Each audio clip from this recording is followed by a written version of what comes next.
আসসালামু আলাইকুম। আজকে একটা সুইস রোলের রেসিপি নিয়ে আপনাদের সাথে হাজির হলাম। এটা হচ্ছে চাইনিজ সুইস রোল। এটা খুবই একটা মজার একটা সুইস রোল। নর্মালি আমাদের দেশে যে সুইস রোলগুলো হয় ওরকম না, এটার টেস্ট টোটালি ভিন্ন, একদম আলাদা টেস্ট। এই পর্যন্ত আমি যতজনকে এটা খাইয়েছি, আমার সব কাস্টমার বলেন বা আমার রিলেটিভ বলেন, সবাই কিন্তু অনেক পছন্দ করেছে। তো সেই জন্য এটার রেসিপিটা আপনাদের সাথে শেয়ার করব। আর অনেক আপুরাই জানতে চেয়েছেন এটার রেসিপি। আশা করি সবার উপকারে আসবে। এখন রেসিপিটাতে আসা যাক। এটা হচ্ছে চাইনিজ সুইস রোল।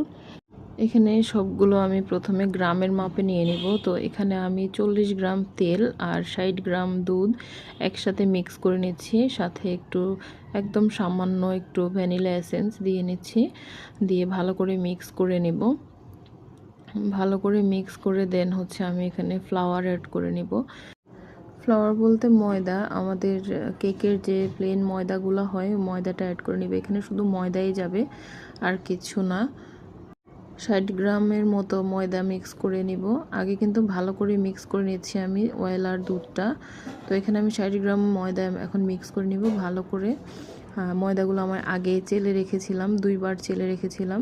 তো এই জন্য চেলে রাখলে হচ্ছে এটার টেক্সচারটা অনেক ভালো আসবে। আর এখানে কিন্তু কোনো বেকিং পাউডার বেকিং সোডা কিছু অ্যাড হবে না, জাস্ট ময়দাটা অ্যাড করে নিব ভালো করে।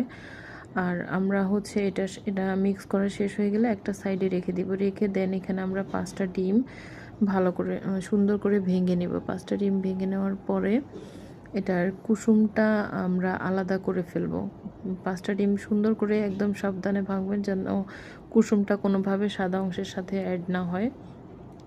এখন আমি হচ্ছে কুসুমগুলো আলাদা করে নিচ্ছি। আলাদা করে দেন হচ্ছে কুসুমগুলো আমি ওই ময়দার মিক্সের সাথে মিক্স করে নিব। ময়দা মিক্সচারের সাথে মিক্স করে নিব 5টা ডিম। আর আমি 5টা ডিমের কুসুম মিক্স করে নিচ্ছি। এখানে ভালো করে আমাকে মিক্স করতে হবে। আর আমার কোনো কিছু ওয়েস্ট করা পছন্দ নয়, এই জন্য আমি বাটিতে লেগে থাকা অংশ নিয়ে নিলাম।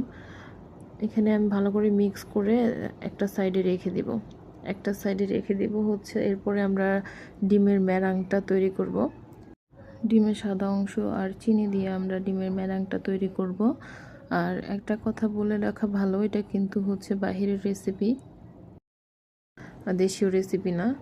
তো এখানে আমি 50 গ্রাম চিনি অ্যাড করে নিচ্ছি ডিমের ম্যারাংয়ের সাথে। তো এখন খুব ভালো করে বিট করে নিতে হবে। বিট করে আর কিছুই অ্যাড হবে না এটার সাথে। আপনারা টেক্সচারটা একটু খেয়াল করেন, একটু ক্রিমি টেক্সচার আছে। Creamy texture, but